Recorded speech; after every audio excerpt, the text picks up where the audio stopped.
ভাই আমাকে মাফ করে দিন। আমি আর কখনো এমন ভুল করব না। আমি আপনাকে সমস্ত কিছু ফিরিয়ে দিয়েছি। আমি আপনাকে যতটা ক্ষতি করেছি সবকিছু আমি দিয়ে দেব। তবু আমাকে মারবেন না। আমার ডিকশনারিতে মাফ বলে কোনো কিছু নেই। আমি কাউকে মাফ করতে পারি না, বুঝতে পেরেছিস? তোর মৃত্যু ছাড়া আর কোনো পথ নেই। তখনই আকাশ একটা লাথি দিয়ে গরম পানির মধ্যে ফেলে দিল। আর গরম পানির মধ্যে ফেলে দেওয়ার পরে ডেভিড গরম পানিতে ছটফট করতে করতে মারা গেল। আর রক্তে পুরোটা লাল হয়ে গেল। আর তখন আকাশ রনিকে বলতে লাগলো, এই ছবিটা তুলে তুই সালমানকে পাঠিয়ে দে, আর সালমানকে এটাও বলবি যে কঙ্কালটা নিয়ে যাওয়ার জন্য। আকাশের কথা শুনে ভয় পেয়ে গেল রনি। ছেলেটা যদিও কয়েক বছর ধরে আকাশের সঙ্গে কাজ করছে, কিন্তু আকাশকে দেখে অনেক ভয় পায়। আকাশের মাঝে মাঝে এমন ব্যবহার করে যেটা দেখার জন্য কেউই সহ্য করতে পারে না। কারণ আকাশ প্রচণ্ড রাগী একটা মানুষ বলা যায়, যে একটা সাইকো টাইপের। সবাই তাকে আড়ালে সাইকো বলেই ডাকে। তখনই আকাশ চেয়ারে বসে পড়ল, আর চেয়ারে বসে একটা সিগারেট ধরালো। আর সিগারেট খেতে খেতে ল্যাপটপ অন করলো। আর ল্যাপটপ অন করার পরে আকাশ ল্যাপটপে কিছু কাজ করতে লাগলো। আর তখনই হঠাৎ করেই একটা মেয়ের আইডি থেকে আকাশকে মেসেজ দিল। আর মেসেজটা ছিল এরকম, আমি অনেকদিন ধরেই তোকে লক্ষ্য করছি। তোর অনেকবার বেড়েছে, তাই না? খুব তাড়াতাড়ি একজনের মৃত্যু সংবাদ শুনতে পারবি। প্রিয়জন মারা গেলে কতটা যে কষ্ট হয় সেটা বুঝতে পারবি। আকাশ কথাটা শুনেই হাসতে লাগলো। আকাশ কিছুক্ষণ হাসার পরে আকাশ নিচে থেকেই ভাবতে লাগলো এই মেয়েটা কে হতে পারে। আর ভাবতে ভাবতে আকাশ মেয়েটার আইডিতে ভালো করে চেক করে দেখে মেয়েটার কোনো তথ্যই পাওয়া যাচ্ছে না। এমনিতেই সবার ডিটেলস বের করতে সময় লাগে না। খুব কম সময়ের মধ্যে আকাশ এগুলো বের করে দিতে পারে। আকাশ রুমে কালো শার্ট আর সাথে ম্যাচিং সানগ্লাস নিজের গাড়িটা নিয়ে যেতে লাগলো। আকাশ নিজেই গাড়ি চালিয়ে যাচ্ছে। আর যাওয়ার পথে আকাশ একটা মেয়েকে দেখতে পেল। সে রাস্তার একপাশে দাঁড়িয়ে আছে আর আকাশের গাড়িটাকে খেয়াল করছে। আকাশ সেটা খুব ভালোভাবে লক্ষ্য করলো। আকাশ তবুও গাড়িটা না থামিয়ে আরো সামনের দিকে যেতে লাগলো। আর কিছু দূর আসার পরে আকাশ গাড়িটা থামিয়ে রনিকে বলতে লাগলো, রনি, তোকে এখন কি করতে হবে সেটা নিশ্চয়ই বুঝতে পারছিস। এই মেয়েটাকে আমি চিনতে পারিনি। এই মেয়েটা আমার গাড়িটা দেখিয়ে কোনো কিছুই ইশারা করছিল। হ্যাঁ ভাই, আমিও বিষয়টা দেখেছি, আর মেয়েটার খোঁজ আমি নিয়েছি। আপনি কোনো চিন্তা করবেন না। আপনি এখানে একটু বসুন, রেস্ট করেন, আমি দেখে আসছি। তারপর রনি গাড়ি থেকে নেমে সাধারণ মানুষের মতোই হাঁটতে লাগলো। আর হাঁটতে হাঁটতে মেয়েটার কাছাকাছি চলে আসলো। মেয়েটা কোনো কিছু মনে হয় বুঝতে পেরে গেছে যে তাকে খোঁজ নেওয়ার জন্যই হয়তো কেউ আসছে। আর মেয়েটাও হাঁটতে লাগলো। আর তখনই ওইদিকে আকাশ গাড়িতে বসে বসে সিগারেট খাচ্ছিল।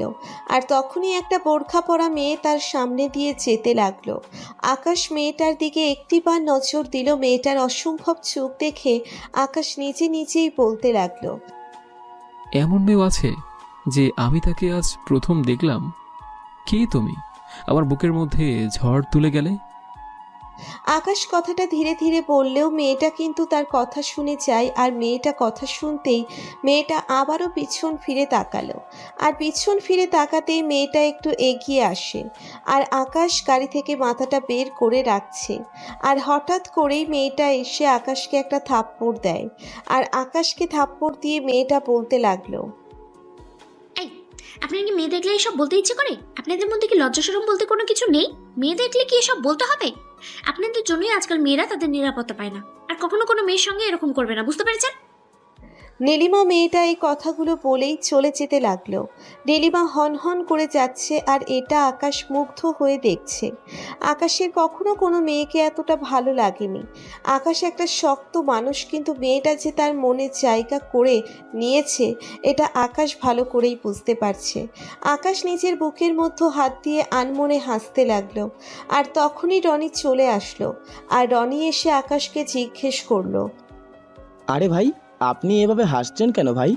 আমি মেয়েটার ব্যাপারে তেমন খোঁজ জানতে পারিনি, কারণ মেয়েটা আগে থেকেই চলে গিয়েছে। আর আমি শুধুমাত্র দূর থেকে ছবি তুলে নিয়েছি। এইবার একটা কাজের মতো কাজ করেছিস। এখন এই মেয়েটার ছবি দিয়ে সমস্ত জায়গায় পাঠিয়ে দে, আর এই মেয়েটার ব্যাপারে খোঁজ নে। আমি এই মেয়েটার ব্যাপারে জানতে চাই। ভাইয়া, আপনি যদি কিছু মনে না করেন একটা কথা বলতাম। আপনার গালে একটা কিসের দাগ মনে হয়, 3 আঙ্গুলের ছাপ বসে গেছে। আপনাকে কি কেউ... তোকে এটা ভালো করে জানতে হবে না। আমি তোকে যেটা বলেছি তুই সেটাই কর।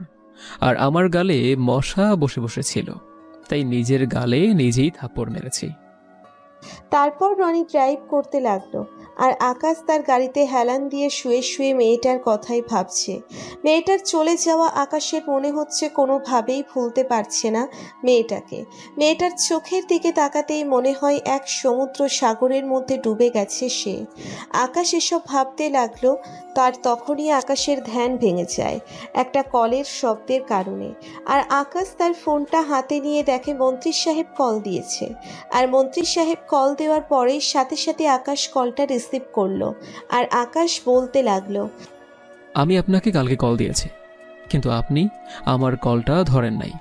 আপনার সাহস কত বড়, আপনি আমার কল ধরেন না? আকাশ বাবা, আমি একটু ব্যস্ত ছিলাম তাই তোমার কলটা ধরতে পারিনি। সত্যি বলছি, আর কখনো এমনটা হবে না। আমি তোমার জন্য বসে ওয়েট করছি, একটু কাইন্ডলি যদি আসতে। হ্যাঁ, আমি আসছি। আর আমার থেকে বড় কোনো কাজ আপনার কোনো থাকতেই পারে না, বুঝতে পেরেছেন? আর আজকে প্রথমবার, তাই আপনাকে কোনো কিছু বললাম না। নেক্সট টাইম যদি এমন করেন তাহলে তো বুঝতেই পারছেন। আর কখনো এমন হবে না বাবা, আমাকে এবারের মতো মাফ করে দাও। আমরা সবাই তোমার জন্য অপেক্ষা করছি, তুমি আসো। তারপর আকাশ কলটা কেটে দেওয়ার পরে আকাশ কিছুক্ষণ পরে মন্ত্রী বাসায় পৌঁছে গেল। আর মন্ত্রী বাসায় পৌঁছে দেখে আরও অনেকজন তার জন্য বসে বসে অপেক্ষা করছে। আর তখন আকাশ সবার সামনে বসে আকাশকে দেখে সবাই নড়ে চড়ে বসে পড়ল। আর আকাশ সবার সামনে পায়ের ওপর পা তুলে আর 2 হাত ছড়িয়ে দিয়ে বলতে লাগলো, হ্যাঁ বলুন, আপনাদের আমার কি দরকার? আর আমার আসতে একটু দেরি হয়ে গেছে, তার জন্য আমি দুঃখিত।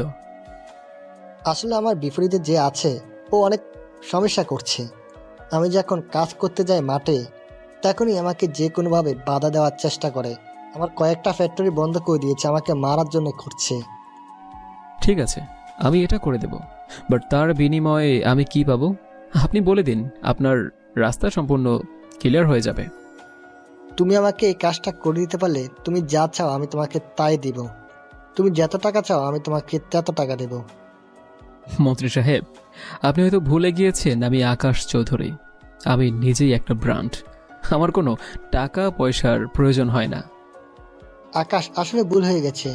তুমি আমার কাছে যা চাইবে আমি তোমাকে তাই দিব। প্লিজ, তুমি আমার জীবনটা বাঁচিয়ে দাও, আমি আর এগুলো নিতে পারছি না। এইভাবে আকাশ চৌধুরী সবার সঙ্গে কথা বলতে লাগলো। তবে প্রায় এভাবেই 1 ঘন্টা সময় অতিবাহিত হয়ে গেল। আর 1 ঘন্টা পর সেখান থেকে বের হতে যাবে, তখনই হঠাৎ করে একজন বোরখাওয়ালিকে দেখে আকাশ চৌধুরী অবাক হয়ে যায়।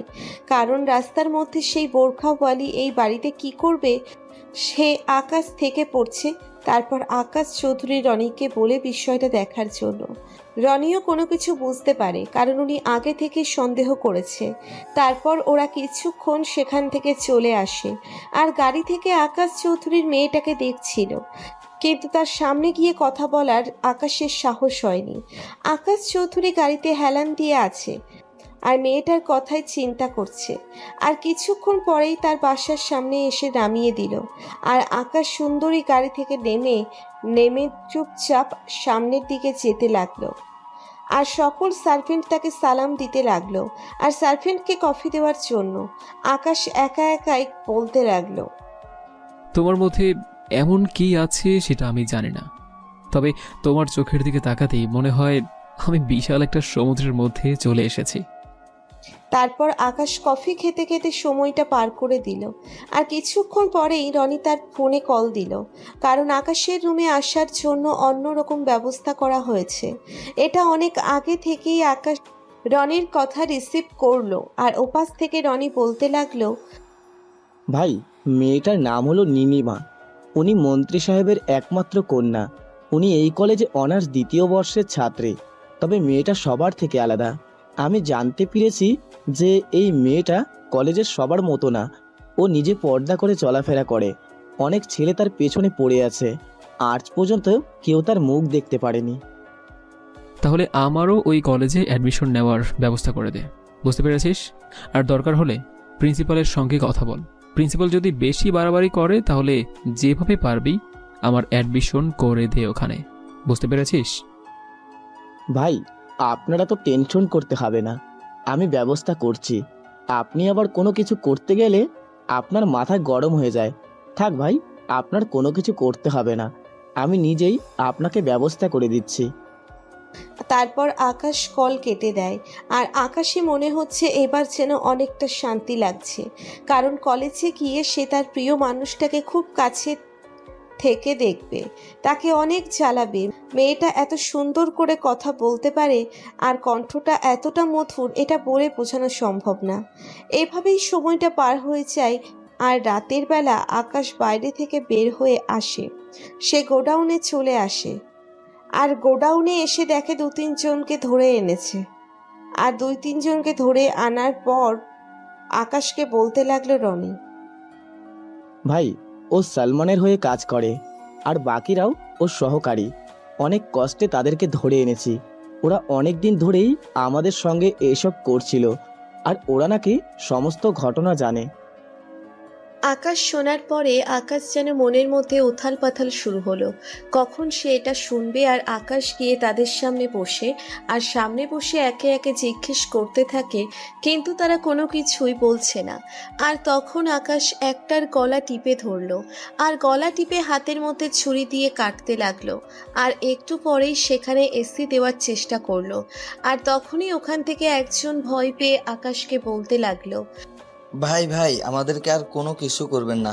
আমরা যতটুকু জানি আপনাকে ততটুকুই বলছি, তবুও প্লিজ আমাদেরকে কোনো কিছু করবেন না। বল, সেদিন আমার বাবা মা, আমার পরিবার কে শেষ করেছিল? এখানে সালমানের সঙ্গে আর কে কে ছিল, সত্যি করে বল। ভাই, আমরাও ততটুকু জানি না, তবে আমরা এটা জানি যে সালমান আপনার বাবা মাকে খুন করেছে। আর সালমান এখন কোথায় আছে আমরা সেটাও জানি না, কারণ ওর সঙ্গে আমাদের ফোনে কথা হয়। চাইলে আপনি আমাদের ফোনটা চেক করতে পারেন। রনি, তুই হাতের ফোনগুলো নিয়ে সামনের লোকেশন ট্র্যাক করার চেষ্টা কর। ও যে জায়গায় আছে আমি তাকে সেই জায়গা থেকেই নিয়ে আসব। তবে আমরা আপনাকে একটা তথ্য দিতে পারি, সালমানের খুব কাছের একটা মেয়ে এই বাংলাদেশেই থাকে। আমাদের সঙ্গে এখন পর্যন্ত দেখা হয়নি, তবে আমরা এটা জানতে পেরেছি যে মেয়েটা সরাসরি সালমানের সঙ্গে যুক্ত আছে। ঠিক আছে, তোদের কাছ থেকে আমি যতটুকু জানতে পেরেছি এটাই আমার চলবে। আর তোদের বেঁচে থাকার কোনো অধিকার নেই, কারণ তোরা সালমানের হয়ে কাজ করিস আর শেষ পর্যন্ত সালমানের বিরুদ্ধে কথা বলেছিস। তোরা বেইমানি করেছিস, আর বেইমানদেরকে আমি কখনো ক্ষমা করি না। তখনই আকাশ ধরে অ্যাসিডের মধ্যে ডুবিয়ে দেয়। আর অ্যাসিডের মধ্যে দেহগুলো টকবক করে ফুটতে থাকে। আর কিছুক্ষণ পরেই কঙ্কাল হয়ে বের হয়ে যায়। আর কঙ্কালগুলো দেখে আকাশ হাসতে থাকে। আকাশের এই হাসি দেখতে কতটা যে ভয়ঙ্কর, এটা আকাশের চারপাশের লোক খুব ভালো করেই জানে। আর তখন আকাশ নিজে নিজেই বলতে লাগলো, মনের মধ্যে একটু একটু শান্তি লাগছে। হ্যাঁ, সবাইকে এভাবে অ্যাসিডের মধ্যে পুড়িয়ে মারব। আমার পরিবারকে তোরা শেষ করে দিয়েছিস। তোদের জন্যই আমি আমার নিজেকে তৈরি করেছিলাম। একটা সাধারণ ছেলে হয়েছি রকস্টার মাফিয়া। তারপর আকাশ কোনো কিছু না বলে আবারও তার বাসায় চলে আসলো। তার বাসায় এসে খাবার খেয়ে ঘুমিয়ে গেল। পরদিন সকালবেলা আকাশ ঘুম থেকে উঠে ফ্রেশ হয়ে নিল। আর ফ্রেশ হয়ে সাধারণ একটা ছেলের মতোই রেডি হয়ে নিল। আর দেখতে ততটা খারাপ লাগছে না, দেখতে মধ্যবিত্ত ছেলেদের মতোই লাগছে। আকাশের পুরনো দিনের কথা মনে হয়ে গেল। আর পুরনো দিনের কথা মনে হতেই আকাশের চোখ দিয়ে টপটপ করে পানি পড়তে লাগলো। এই এত শক্ত মানুষটাও একটা সময় নরম ছিল। তার পরিবার, আর এটাও ছিল তার পরিবারকে নিয়ে স্বপ্নগুলো। তারপর আকাশ নাস্তা করে কলেজের উদ্দেশ্যে যেতে লাগলো। তবে এখন আর গাড়ি নিয়ে না, এখন হেঁটে হেঁটেই কলেজে আসছে। আর কলেজ আসার পরে যখনই প্রবেশ করতে যাবে তখনই ভার্সিটিতে কেমন যেন দেখতে পেল একটা সবাই তার দিকে তাকিয়ে আছে। ভার্সিটির সবার তাকানোটা হয়তো আকাশ কিছুটা বুঝতে পারছে, কারণ এখানে মধ্যবিত্ত হয়ে এসেছে, তাই আকাশ কোনো কিছু না ভেবে ভার্সিটির ভিতরে যেতে লাগলো। আর যেতে যেতে একটা গাছের নিচে তার সেই বোরখাওয়ালিকে দেখে আকাশের মনে মনে লাড্ডু ফুটতে থাকে। আর কাছে গিয়ে সেই বোরখাওয়ালির পাশে বসে, আর নীলিমার পাশে বসলেই নীলিমা কেমন যেন কুঁচকে তাকায় তার দিকে। আর নীলিমা নিচে নিচে বলতে লাগলো, কি ব্যাপার, এই ছেলেটা আমার সঙ্গে বসে কি করছে? এই ছেলেটাকে না আমি কালকে থাপ্পড় মেরেছিলাম, এ আবার কলেজে কোথা থেকে আসলো? এত বই পড়লে কি হবে? একটু তো আমার সঙ্গে কথা বলতে পারেন নাকি? আপনার সঙ্গে কি একটু কথা বলা যাবে? না, আমার সঙ্গে আপনার কোনো কথা বলতে হবে না। আপনাকে কে এখানে বসতে বলেছে? আর কি জায়গা পাননি? আপনি ওইখানে গিয়ে বসুন, আপনি আমাকে বিরক্ত করবেন না। বাবা, এত সুন্দর কণ্ঠ দিয়ে এরকম তেতো মার্কা কথা ভালোই লাগছে। আর এরকম কথা আমি কখনোই শুনিনি। সো বন্ধু হওয়া যাবে? দেখুন, আমি আপনাকে এখান থেকে উঠতে বলেছি, আর সেখানে কিনা আপনি আমার সঙ্গে উল্টোপাল্টা কথা বলছেন, আর আমার সঙ্গে বন্ধুত্ব করবো? হ্যাঁ, আপনার সাথে বন্ধুত্ব করবো কোন হিসেবে? যেহেতু আমরা একই ইয়ারে পড়ি, তাহলে আমরা বন্ধুই তো হতে পারি, তাই না? আর একই সঙ্গে পড়া মানে হচ্ছে সহপাঠী, আর সহপাঠী মানেই তো বন্ধু। এত লজিক দিয়ে কথা বলা শেখাবেন কিভাবে? আমি না আপনাকে বলেছি যে এখান থেকে চলে যাওয়ার জন্য। আপনি জানেন আমি কে? আপনার কোনো ধারণা আছে আপনি কার সঙ্গে বসে কথা বলছেন? যার সঙ্গে আমি বন্ধুত্ব করতে আসলাম, তার ব্যাপারে যদি একটু খোঁজ না নিয়ে আসি, সেটা কি হয় বলেন? আপনি হলেন মন্ত্রী সাহেবের একমাত্র কন্যা। তবু আপনি আমার পাশে বসার সাহস কি করে পেলেন? আপনি জানেন আমি আমার বাবার কাছে বললে আপনার কি অবস্থা করবে? কোন অবস্থায় করবে না, কারণ আপনার বাবা আরও আমাকে জামাই আদর করে ঘরে নিয়ে যাবে। আচ্ছা, এখন এসব কথা বাদ দেই তো, কি বই পড়ছো শুনি? আবার কি থাপ্পড় খাওয়ার ইচ্ছে হয়েছে নাকি? আর আমি আপনার কোন দিক দিয়ে তুমি হওয়ার যোগ্য? বা আমি কি আপনাকে আরো আগে থেকে চিনি? আমাকে তুমি করে বলছেন কেন? আজব তো। ধুরো, এত কথা বলছো কেন? আচ্ছা চলো ক্লাসে যাই প্লিজ। এখানে থাকলে সবাই তোমাকে বিরক্ত করবে, আর একটা ছেলে পাশে থাকা মানে অনেক কিছু থেকে নিজেকে সেফ রাখা। বাহ, এত সুন্দর কথা। তা আপনি মনে হয় এতদিন আমার খেয়াল রেখেছিলেন, তাই না? এই নীলিমা কারোর হেল্প নেয় না, আর এই নীলিমা এই নিজেরটা নিজে খুব ভালো পারে। তারপর নীলিমা হাঁটতে হাঁটতে ক্লাসে চলে যায়, আর তার পিছনে আকাশও ক্লাসে চলে আসে। আর ক্লাসে কোনো জায়গা না পেয়ে বাধ্য হয়ে দুজন একসঙ্গে বসলো। আকাশ তো মহা খুশি, কারণ তার সঙ্গে বসেছে। তারপর স্যার এসে ক্লাস নিতে লাগলো, আর ক্লাস নেওয়ার অবস্থায় আকাশ সম্পূর্ণটা নীলিমাকে দেখছে তাকিয়ে তাকিয়ে। নীলিমা কিছুটা বুঝতে পেরেছেন, আর নীলিমার অস্বস্তি লাগছে। আর কিছুক্ষণ পরেই নীলিমা বলতে লাগলো, কি ব্যাপার, আপনি আমার দিকে এভাবে তাকিয়ে আছেন কেন? এটা তো ক্লাস নাকি? এটা কি কোনো পার্ক যে আপনি যে কোনো মেয়ের দিকে তাকিয়ে থাকবেন? তোমাকে দেখার জন্য কোনো পার্ক বা ভার্সিটির প্রয়োজন হয় না। যেখানেই তোমাকে দেখি সেখানেই তোমাকে দেখতে ভালো লাগে। আপনি আবারও আমার সামনে উল্টোপাল্টা কথা বলছেন। আপনার সাহস তো কম নয়। এবার একটু চুপ করুন আর মনোযোগ দিয়ে ক্লাস করুন, ওকে? নাহলে স্যার দুজনকে বের করে দেবে ক্লাস থেকে। যদি দুজনকে বের করে দেয় তাহলে তো ভালোই, কারণ তোমার সঙ্গে কথা বলতে পারবো, আর ক্লাসে বসে তো কথা বলতে পারছি না। আজকে যে আমি কার মুখ দেখে উঠেছিলাম, না হলে আপনার মতো একটা পাগলের সঙ্গে আমার দেখা হলো কিভাবে? পুরোটা ভার্সিটি আমাকে জ্বালিয়ে মারছেন। এটা বললে কেন? কারণ আমি তো এসেছি একটু পরেই, তার মানে আমি তোমাকে প্রায় 20 মিনিট ধরে জ্বালাচ্ছি, তাই তো? সো কথা বলতে বলতে তো আমি আমার নিজেকেই বলতে ভুলে গিয়েছি। আসলে আমি আকাশ, আগে পিছে কোনো কিছুই নেই, আর মধ্যবিত্ত ঘরের ছেলে। তবে বাবা মা অনেক আগেই মারা গিয়েছে, তাই পৃথিবীতে একা। খুব ভালো, এখন আমি আপনার পরিচয় শুনে নিয়েছি। এখন তো অন্তত পক্ষে ক্লাস করতে পারেন। দেখুন, আমাদের সামনে কিন্তু এয়ার চেঞ্জের পরীক্ষা, আমাকে ভালো করে পড়তে হবে, প্লিজ। তুমি শুধু এত পড়া নিয়ে আছো, তাহলে আগে বলো যে আমাদের বন্ধুত্বটা হবে। যদি বন্ধুত্ব না করো তাহলে আমি কিন্তু এভাবে তোমাকে বিরক্ত করতেই থাকবো। আচ্ছা ঠিক আছে, আমি আপনার সঙ্গে বন্ধুত্ব করব, তবুও প্লিজ এখন ক্লাসে মনোযোগ দিন, না হলে কিন্তু স্যার আমাদেরকে বের করে দেবে। তারপর নীলিমা ক্লাস মন দিলেও আকাশ কিন্তু ক্লাসে মনোযোগ দিল না। আকাশ লুকিয়ে লুকিয়ে নীলিমাকে দেখছে। নীলিমার একটা চুল তার মুখের সামনে এসে পড়ছে। ইচ্ছে করছে চুলগুলো ঠিক করে দেওয়ার জন্য, কিন্তু আফসোস এটা তো আর পূরণ হবে না, তাই সে দেখেই চলেছে। তারপর এভাবে যথারীতি ক্লাসগুলো শেষ হলো, আর ক্লাসগুলো শেষ করেই বাহিরে বের হলো। আর বাইরে বের হয়ে নীলিমা একা একাই হাঁটতে লাগলো। আর তখন পেছন থেকে আকাশ দৌড়তে দৌড়তে তার কাছে আসলো, আর এসে বলতে লাগলো, তুমি যে মেয়ে হয়ে এত দ্রুত হাঁটতে পারো, এটা আসলে তোমাকে না দেখলে আমি কখনো জানতেই পারতাম না। তুমি আমাকে বলেছিলে যে আমার সঙ্গে বন্ধুত্ব করবে, আর এখন কোনো কিছু না বলেই চলে যাচ্ছ কেন? কথা দিলে যে কথা রাখতে হয়, সেটা কি জানো না? আমি আজ পর্যন্ত কোনো ছেলের সঙ্গে বন্ধুত্ব করিনি, ওকে? আর বন্ধুত্ব করার ইচ্ছাও নেই আমার। আমার যাকে পছন্দ হয় তাকে আমি বিয়ে করব, কথাটা বুঝতে পেরেছেন? আরে বোরকাওয়ালি, কি ব্যাপার? তুমি এই ছেলেটার সঙ্গে কথা বলছো? এটা তো খুবই খারাপ বিষয়। তুমি যদি এই ছেলেটার সঙ্গে আবার কথা বলো, তাহলে কিন্তু তোমার বোরকাটা খুলে তোমার সব কিছু দেখে ফেলবো। আকাশ আর নীলিমা দুজনেই মাঠের মধ্যে দাঁড়িয়ে কথা বলছিল। আর তখনই এই ভার্সিটির সভাপতির একমাত্র ছেলে সে এসে কথাটা নীলিমাকে বলল। নীলিমা নাহিকে অনেক ভয় পায়, কারণ নাহিদ অত্যন্ত খারাপ একজন লোক।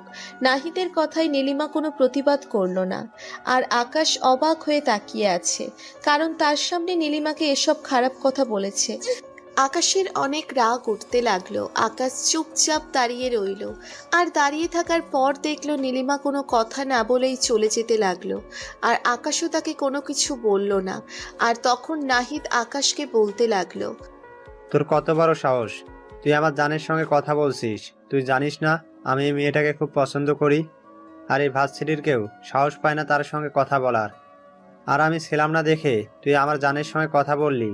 তুই অনেক বড় অন্যায় করে ফেলেছিস। এটার জন্য তোকে অনেক শাস্তি পেতে হবে। দেখেন ভাই, প্লিজ এসব ঝামেলা করবেন না। হ্যাঁ, আমি মোটেও এইসব ঝামেলা পছন্দ করি না। আর আপনি যে তাকে পছন্দ করেন, আর আপনাকে তো নীলিমা পছন্দ করে না, তাই না? যদি নীলিমা আপনাকে পছন্দ করতো তাহলে না হয় একটা কথা ছিল। তুই কার সামনে দাঁড়িয়ে এসব কথা বলছিস? তুই জানিস আমি এই ভার্সিটির সভাপতির ছেলে। তাছাড়া আমি সালমান ভাইয়ের খুব কাছের লোক। আর তুই আমার সঙ্গে দাঁড়িয়ে কথা বলছিস। অনেকে আমার সামনে দাঁড়িয়ে কথা বলার ভাষা হারিয়ে ফেলে, আর তুই কিনা আমার সাথে তর্ক করছিস। সরি ভাই, আমার ভুল হয়ে গেছে। আপনি আমাকে ক্ষমা করে দিয়েন। আর নেক্সট টাইম এরকম কোনো কাজ করব না, আপনি এটা শিওর থাকেন। তারপর আকাশ একটা মুচকি হাসি দিয়ে সেখান থেকে চলে আসে। আকাশের এই হাসিটা খুবই ভয়ানক। তারপর আকাশ বাড়িতে এসে ফ্রেশ হয়ে খাবার খেয়ে নেয়, আর খাবার খেয়ে সে ল্যাপটপ নিয়ে বসে কাজ করার জন্য। আর তখনই রনি ফোন দিল, আর রনি ফোন দিয়ে বলতে লাগলো, ভাই, আজকে আমরা খবর পেয়েছি যে সালমান সে বিদেশ থেকে কিছু অস্ত্র মদক দেশে ঢোকাবে, আর এটা লিড দেবে ওই মেয়েটা। ওই মেয়েটার নাম হলো রিয়া, কিন্তু সে কোথায় থাকে কি করে সেটা জানি না, শুধু নামটা জানতে পেরেছি। ওই রিয়া নাকি সম্পূর্ণ দায়িত্বে থাকবে। একটা খারাপ কাজ করবি নাকি একটা ভালো কাজ করবি বল? এই রিয়া মেয়েটাকে তুই নিজের হাতে মারবি, আর এমন কষ্ট দিয়ে মারবি যে ও যে একটা মেয়ে সেটা তাকে ভালো করে বোঝাবে। আগে বুকের গুলো ছুরি দিয়ে কাটবি, তারপরে এটার মধ্যে এসিড দিবি। ভাইয়ের কথাটা শুনে আমার শরীরের লোম দাঁড়িয়ে গেল, কারণ ভাই নিজে এটা কখনোই করেনি, কিন্তু অন্যজনকে দিয়ে করিয়েছে, আর এখন আমাকে করতে বলছে। আমি যথেষ্ট পরিমাণে ভয় পেয়ে গেলাম। আর তারপর ভাই আবারও বলতে লাগলো, আমি তোকে কি বলেছি তুই বুঝতে পেরেছিস? ও যে একটা মেয়ে সেটা যেন ও মরার আগে বুঝতে পারে, কারণ একটা মেয়ের জন্য হাজারটা মেয়ের নাম নষ্ট হয়। আর সবাইকে তৈরি হতে বল, এই অস্ত্রগুলো আমার লাগবে। তারপর আকাশ কল কেটে দেয়, আর কল কেটে দেওয়ার পরে আকাশ কিছুক্ষণ শুয়ে থাকে। আর শুয়ে থাকার পরে আকাশ ফোনে নীলিমার আইডি পেল। নীলিমাকে খুব ভালো করেই চিনে, কারণ তার চোখগুলো আকাশের অনেক পছন্দ, আর চোখগুলো দেখেই চিনে ফেললো। তারপর তাকে মেসেজ দিল, কিন্তু মেসেজের রিপ্লাই আসলো না। প্রায় 1 ঘন্টা পরে তার ফ্রেন্ড রিকোয়েস্ট অ্যাকসেপ্ট করলো, আর ফ্রেন্ড রিকোয়েস্ট অ্যাকসেপ্ট করার পর মেসেজটা সেন্ড করলো। আর মেসেজটা সেন্ড করে বলতে লাগলো, কি ব্যাপার? আপনি আমার ফেসবুক আইডি কি করে পেলেন? আমার ফেসবুক আইডিতে তো আমার প্রোফাইল পিকচার দেওয়া কিংবা এটাতে তো আমাকে ভালো করে চেনার কোনো কথা না। তুমি বোরকা পরে ছবি দিয়েছো এটা ঠিক, কিন্তু তোমার যে চোখগুলো দেখা যাচ্ছে, আর ওই চোখগুলো দেখেই আমি তোমাকে চিনে ফেলেছি। কি করব বলো, কারণ তোমার চোখগুলো যে আমার মুখস্থ হয়ে গেছে। আর তোমার চোখের মধ্যে কয়টা রগ আছে সেটা মনে হয় আমি বলতে পারবো। দেখুন, আমি আপনাকে ভালো মতো বলছি, আপনি যেহেতু একা মানুষ তাই আপনার জীবনে কোনো লক্ষ্য নেই, তাই না? আপনি আমার সঙ্গে ভার্সিটিতে কোনো কথা বলবেন না, কারণ নাহিদ এটা সহ্য করতে পারে না। তুমি আমাকে যতটা মনে করছো আসলে আমি কিন্তু ততটা নই। নাহিদ এতটা খারাপ ছেলে, তুমি এত পাওয়ার থাকতেও এত কেন ভয় পাও? হ্যাঁ, তুমি তোমার বাবাকে কেন বলছো না নাহিদের কথা? এটার মধ্যে একটা কারণ তো আছে, তাই না? না হলে কেউ মুখ বুঝে সহ্য করবে এটা কি? কখনো না। আমি আজ পর্যন্ত কোনো ছেলের সঙ্গে বন্ধুত্ব করিনি, তার জন্য আমার একটু খারাপ লাগছে। তবে আপনাকে দেখে তো ভালোই মনে হচ্ছে। তুমি কি এটা কোনো কথা বললে বলো? আমি তো তোমাকে শুধুমাত্র বন্ধুত্ব করতে চেয়েছি তোমার সাথে। আচ্ছা, তুমি কি চাও না যে তোমার লাইফে এমন একটা মানুষ আসুক যে তোমাকে অনেক ভালোবাসবে, যে তোমাকে অনেক সাপোর্ট করবে, সবকিছুর বিনিময়ে সে তোমাকে চাইবে? ঠিক আছে, তাহলে আজকে থেকে আমরা বন্ধু, হ্যাঁ? আর আজকে থেকে আমরা দুজনেই তুমি করে বলবো, ওকে? আর এমন মানুষ সবাই চায় তার প্রিয় মানুষটা যেন তার জন্য এমনটা করে। ঠিক আমিও তার ব্যতিক্রম নই, আমিও ঠিক এমনটাই চাই, কিন্তু পরিস্থিতি অনেকটা সময় নিজেকে এরকম চাওয়া থেকে বিরত রাখতে হয়। এখন তো আমরা দুজনে বন্ধু, তাই না? আর এখন তো আমাকে কোনো কিছু বলতেই পারো, এখন তো আর বলতে কোনো বাধা নেই। জানো, আমার ছোটবেলায় আমার বাবা মাকে খুন করে মেরেছে। আমিও ছিলাম অনেক বড়লোক বাবার একমাত্র ছেলে, কিন্তু পরিস্থিতি এমন পর্যায়ে নিয়ে গিয়েছে যে শেষ পর্যন্ত আমার রাস্তায় থাকতে হয়েছে। তোমার ভিতরে যে কষ্ট লুকিয়ে আছে এটা আসলে তোমাকে দেখে বোঝা যায় না। আচ্ছা এখন বাই, পরে কথা বলবো। বাবা মনে হয় আমাকে ডাকছে, ওকে? তারপর নীলিমা অফলাইন হয়ে যায় আর আকাশ তার মেসেজের অপেক্ষায় বসে থাকে। আর এভাবেই সন্ধ্যা হয়ে গেল। আর সন্ধ্যাবেলায় আকাশ রেডি হয়ে নিল, কালো প্যান্ট, কালো জুতা, সানগ্লাস, কালো শার্ট এগুলো পরে বের হয়। আর তার কালো গাড়িটা নিয়ে সে গোডাউনের কাছাকাছি চলে আসে আর দেখে সবাই রেডি হয়ে আছে আর সবার হাতেই বড় বড় মেশিন গান। আকাশ সবাইকে গাড়িতে উঠতে বলে গাড়ি চালিয়ে যাচ্ছে। আকাশ হাতে ঢাকা পিস্তলটা ভালো করে মুছে নিতে লাগলো আর এটা দেখে বাকি সবাই তাকিয়ে আছে। তার কিছুক্ষণ পরেই সে কাঙ্ক্ষিত জায়গায় চলে আসলো আর জায়গায় এসে সবাই অপেক্ষা করতে লাগলো। আর আকাশ গাড়িতে বসে বসে ফোন টিপছে আর কিছুক্ষণ পরে রনি এসে বলতে লাগলো, ভাই একটা গাড়ি এসে এখানে থেমেছে আর গাড়ি থেকে প্রায় 4-5 জন নামলো মাত্র, আর ওখানে ওই মেয়েটাও আছে। আমরা কি এখনই গিয়ে অ্যাটাক করব? না, এখন না। আমি যখন বলবো অ্যাটাক করার জন্য তখনই অ্যাটাক করবেই, এর আগে কোনো কিছুই করবে না। এর আগে কোনো কিছু করতে গেলে আমরা সবাইকে নিতে পারবো না, পালিয়ে যাবে অনেকে। তারপর রনি চলে যায় আর আকাশও গাড়ি থেকে নামলো।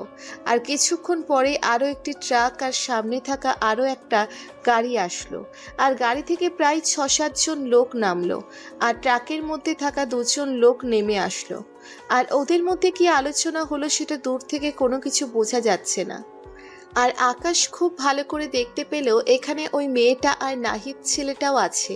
আর নাহিদ ওদেরকে বলছে, মালগুলো এনেছেন? তার প্রমাণ ভাই যে পাঠিয়েছে। সালমান ভাই একটা কোড দিয়ে দিয়েছে সবাইকে, এই কোডগুলো মিলালেই মালগুলো ভিতরে যাবে, না হলে কিন্তু ভিতরে যাবে না। নাহিদ, তুই মালগুলো গিয়ে চেক কর। মালগুলোতে যদি সমস্যা থাকে তাহলে সালমান ভাইকে এখনই কল করতে বলতে হবে। তাই তুই ট্রাকে উঠে সবগুলো চেক করতে থাক। সালমান ভাই এটা পাঠিয়েছে আর টাকাগুলো এখনই দিয়ে দিতে বলেছে। এই আর কোড হলো সালমান 4732। এই শালা, এত কথা বলছিস কেন? তাড়াতাড়ি কর, না হলে পুলিশ চলে আসতে পারে। আর পুলিশ চলে আসলে কিন্তু অবস্থা খারাপ হয়ে যাবে। আর পুলিশের যে ভয়ঙ্কর হলো রকস্টার মাফিয়া কিং, সে যদি একবার জানতে পারে তাহলে আমাদের সবাইকে শেষ করে ফেলবে। দেখ তুই একটা মেয়ে হয়ে আমাকে এসব বলছিস কেন? তুইও সালমান ভাইয়ের হয়ে কাজ করিস, আমিও সালমান ভাইয়ের হয়ে কাজ করি। হয়তো তুই আমার আগে গিয়েছিস আর সালমান ভাই তোকে অনেক পছন্দ করে, এই জন্য তুই আমাদের সঙ্গে এভাবে ব্যবহার করবি? আরে তোদের সঙ্গে তো ব্যবহার এখন আমি করব। তোদের সঙ্গে যদি এখন আমি ব্যবহার না করি তাহলে তো অনেকটা লস হয়ে যাবে। বয়েস, ফায়ার। তারপর আকাশের কথা মতো ওরা গুলি করতে লাগলো, আর ওরাও আকাশের লোকজনের উপর গুলি করতে লাগলো। আকাশের লোকজন এক একটা প্রশিক্ষণ প্রাপ্ত। আকাশ নিচে থেকেই ওদেরকে প্রশিক্ষণ দিয়েছে। আকাশের সঙ্গে ওরা কখনোই পারবে না, এটা সবাই জানে। তবুও নিজের জীবন বাঁচাতে ওদের সঙ্গে লড়াই করে যাচ্ছে, কারণ আকাশের সামনে পড়লে মরতে হবে এটাই নিশ্চিত। তারপর আকাশ সবাইকে বলল যে ট্রাক নিয়ে যাওয়ার জন্য, আর আকাশ ওই মেয়েটা আর নাহিদকে ধরে নিয়ে তার গোডাউনে গেল, আর গোডাউনে নিয়ে গিয়ে মেয়েটাকে একটা জায়গায় বসিয়ে রাখলো। তারপর নাহিদকে চেয়ারের সঙ্গে বেঁধে নাহিদের সামনে বসলো, আর নাহিদের সামনে বসে আকাশ নাহিদকে বলতে লাগলো, তুই এত পেকে গেছিস, তাও এত অল্প দিন, এটা সত্যিই আমি কখনো চিন্তাও করিনি। তোর বাবা সভাপতি, আমাকে দেখলে স্যার ছাড়া কোনো কথাই বলে না, আর সেইখানে তুই আমার সামনে আমার হবু বউয়ের উপর তুই রাগ দেখাচ্ছিস। হ্যাঁ, বাজে বাজে কথা বলছিস, তার বোরকা খুল নিবি। তুই এত বড় সাহস, মানে তুই বোরকা কিভাবে খুলতে হয় জানিস? তোকে আমি এখন শিখাবো কিভাবে বোরকা খুলতে হয়। আমি যে কতটা খারাপ এটা তো তুই জানিস না, তুই এটা কখনো কল্পনাও করতে পারিস নি। তোকে আমি এখনো ভালো করে বলছি, আমাদেরকে ভালোই ভালোই ছেড়ে দে, না হলে কিন্তু সালমান ভাই তোদেরকে একটুও ছেড়ে দেবে না। সালমান ভাই দেশে ফিরে এসে তোদেরকে এমন অবস্থা করবে যে কোনোদিন বেঁচে থাকতে পারবি না। তোর সাহস কত বড়, তুই ভাইয়ের সামনে বসে আছিস আর অথচ তোর একটুও ভয় লাগছে না? আর ভাইয়ের সামনে তুই এসব কথা বলছিস? আর সালমানকে দেশে আসতে দে, তারপর তোর সালমানের কি অবস্থা করি সেটা পরে দেখতে পারবি। আমি যে কতটা খারাপ এটা তুই ভাবতেও পারবি না। এই বলে আমি নাক বরাবর একটা ঘুষি মারলাম, আর ঘুষি দিতেই মুখ দিয়ে রক্ত বের হতে লাগলো। আকাশ নাহিদের একটা ঘুষি মারলো নাকের মধ্যে, আর ঘুষি মারাতে নাহিদের নাক ফেটে রক্ত বের হতে লাগলো। আর আকাশ সেখান থেকে উঠে এসে মেয়েটার কাছে আসলো, আর মেয়েটার কাছে এসে মেয়েটার গলায় চেপে ধরলো আর বলতে লাগলো, তোকে আমি এতদিন ধরে খুঁজছি। আমি জানতাম তোকে যদি আমি হাতে পাই তাহলে সেদিন কি ঘটেছিল সেটা আমি জানতে পারবো। আমার বাবা অনেক ভালো মানুষ ছিল, তোরা আমার বাবাকে বাঁচতে দিসনি। শেষ পর্যন্ত আমার মা তোদের কাছে ভিক্ষা চেয়েছিল, তবুও তোরা বাঁচতে দিসনি। সেদিন তুই যদি দেশে থাকতি তোকেও আমরা মেরে ফেলতাম। তুই আমাদের ক্ষমতা সম্পর্কে জানিস না, আর এখন নতুন নতুন মাফিয়া হয়েছিস, তাই না? একবার সালমানকে দেশে আসতে দে। সালমান 20 বছর ধরে মাফিয়া কিংয়ের সঙ্গে আছে। তুই জানিস আমাদের কতটা পাওয়ার আছে? পুরো দেশটা হলো আমাদের, বিদেশে 7টা দেশের সঙ্গে আমাদের হাত আছে। যেহেতু তুই এত কথা বলছিস তাহলে কিন্তু তোকে একটা তথ্য দেওয়াই লাগে। শেষবার একটু তথ্য শুনে নে। হংকংয়ের ওয়াসিম, দুবাইয়ের লাকি ভাই, সৌদি আরবের আলী হোসেন, মালয়েশিয়ার মোশাররফ হোসেন, ওদের সকলকে আমি মেরে ফেলেছি। বিশ্বাস হচ্ছে না? ওয়েট, একটা ভিডিও তোকে দেখাচ্ছি, ভিডিওটা দেখলেই সব কিছু বুঝতে পারবি। এই বলে আমি একজনকে ভিডিও কল দিলাম। তখনই হঠাৎ করে এই আকাশ তার ফোন বের করে কাউকে ভিডিও কল দিল, আর ভিডিও কল দেওয়ার পরে ওখান থেকে তার লোক আকাশকে দেখাতে লাগলো, আর আকাশ সেটা মেয়েটাকে দেখতে লাগলো। আর মেয়েটা দেখতে পেল যে সবাইকে এক রুমের মধ্যে বন্ধ করে রাখা হয়েছে, আর সবার হাত কেটে রক্ত পড়ছে, আঙ্গুল থেকে রক্ত টপ টপ করে পড়ছে, আর হাতের বিভিন্ন জায়গায় কাটা। আর তখনই কেউ একজন আবারও হাতের মধ্যে লবণ দিতে গেল, আর সঙ্গে সঙ্গে চিৎকার দিয়ে উঠল। আর এসব দেখে মেয়েটা অনেকটা ভয় পেয়ে যায়, আর মেয়েটা কোনো কথা বলতে পারে না। আর আকাশ কলটা কেটে দিয়ে মেয়েটার দিকে তাকায়, আর মেয়েটাকে জিজ্ঞেস করে, তুই কি মনে করেছিস যে তোরা একাই পারিস? হ্যাঁ, আরে আমি একদিনে তৈরি হইনি। আমি মানুষের লাথি উষ্টা খেয়ে তারপর বড় হয়েছি। কে কিরকম সেটা আমার চেয়ে খুব ভালো আর কেউ জানবে না। তোর সালমান, হ্যাঁ, 20 বছর ধরে রাজত্ব করেছে, আর আমি সেই রাজত্ব মাত্র 5 বছরেই ভেঙে দিয়েছি। আর আমি নিজেই তো একটা ব্র্যান্ড। এমন কোনো জায়গা নেই যেখানে আমার কোনো লোক নেই। আমি এই শহরের রাজ করতে এসেছি, আর এবং রাজ করতে পেরেওছি। কেউ আমার কোনো কিছু করতে পারবে না। ভাই আমাকে ক্ষমা করে দিন, আমি অনেক বড় ভুল করে ফেলেছি। আপনি প্লিজ আমাকে ক্ষমা করে দিন। আমি হাসতে লাগলাম, কারণ এটা হাসির কথা। তারপর আমি আবার বললাম, আচ্ছা তুই আমাকে একটা কথা বলতো, তুই যখন সালমানের সঙ্গে আমাদের বাসায় গিয়ে আমার পরিবারকে হত্যা করেছিস, তখন তোর বয়স কত ছিল? তখন তোর বয়স ছিল 18 বছর, তাই তো? আর এখন তোর বর্তমান বয়স 29 বছর। আমাকে মারবেন না প্লিজ, আমি অনেক বড় ভুল করে ফেলেছি। আসলে আমি তখন সালমানের সঙ্গে মিশে গিয়েছিলাম, কারণ তার মানে আমাকে টাকার লোভ দেখিয়েছিল। তার জন্যই আমি শুধুমাত্র এসব করেছি। এটা ছাড়া আমার কোনো পথ ছিল না। আমি পরিস্থিতির শিকার হয়ে এসব করেছি। তোমার মাকে আমি নিজে হাতে ধরেছি, আর সালমান পেটের মধ্যে ছুরি ঢুকিয়েছে। আকাশ কথাটা শুনেই আকাশের চোখ দিয়ে যেন রক্ত বের হবে এমন অবস্থা। আকাশ রেগে গিয়ে হাত থেকে একটা ছুরি নিয়ে মেয়েটার বুক বরাবর জোরে বসিয়ে দেয়, আর তখন মেয়েটা কাঁপতে থাকে। আর আকাশ একের পর এক 2 হাতে 2টা ছুরি দিয়ে মেয়েটাকে ইচ্ছে মতো কোপাতে থাকে। আর এটা দেখে সবাই ভয় পেয়ে যায়, আর সবাই ভয় পেয়ে একসাথে জড়ো হয়ে যায়। আর আকাশ বেশ ঠান্ডা হয় আর সোজা তার রুমে চলে যায়। আর রুমে গিয়ে একটা চিৎকার দেয় জোরে, মনে হয় গলাটা এখানে ফেটে যাবে। আকাশ চিৎকার দেওয়ার পরে জোরে জোরে কান্না করতে লাগলো আর বলতে লাগলো, বাবা মা, আমি তোমাদেরকে বাঁচাতে পারলাম না। আমাকে যদি তোমরা বিদেশে না পাঠিয়ে দিতে, তাহলে হয়তো তোমাদের আর এই অবস্থা হতো না। আমি তোমাদের মৃত্যুর প্রতিশোধ নিয়েই ছাড়ব। আমি তোমাদের মৃত্যুর প্রতিশোধ নেওয়ার জন্যই নিজেকে এমনভাবে তৈরি করেছি। এই তোরা এখন কেউ ভাইকে ডিস্টার্ব করবি না, ঠিক আছে? ভাই তার নিজের মতো থাকুক, এখন কেউ ওনার সামনে যাবে না। সকালবেলা নিজেই স্বাভাবিক হয়ে আমাদের সঙ্গে কথা বলবে। আর নাহিদ, তোর যে কালকের কি অবস্থা করবে এটা আমি নিজেও জানি না, কারণ তুই ভাইয়ের কলিজায় হাত দিয়েছিস। ভাইয়ের এই পৃথিবীতে আপন বলতে তেমন কেউ নেই, আমরা আছি। আর আমরা তো শুধুমাত্র ভাইয়ের পাশে, কিন্তু ভাইয়ের জীবন সঙ্গী হিসেবে কিন্তু নীলিমা ভাবি আছে। অনেক ভালোবেসে ফেলেছে। তুই অনেক বড় ভুল করে ফেলেছিস ভাই। ভাই আমাকে ক্ষমা করে দিন, আমি আর কখনো এমনটা করব না। আমি আপনার কাছে মাফ চাইছি, প্লিজ আপনি আমাকে ক্ষমা করে দিন। আমি এটার ব্যাপারে কোনো কিছু বলতে পারবো না। আর তোকে যদি ইচ্ছে করছে আমি নিজেই এখনই মেরে ফেলতে, কিন্তু ভাইয়ের কোনো নির্দেশ নেই, তাই আমি তোকে মারছি না। বেঁচে গেলি তুই। তুই কতটা খারাপ এটা আমরা খুব ভালো করেই জানি। তুই 13টা মেয়েকে ধর্ষণ করেছিস, তারপর মেরে ফেলেছিস। আর তোর পাওয়ারের কারণে তুই এখনও বাইরে ঘুরে বেড়াচ্ছিস।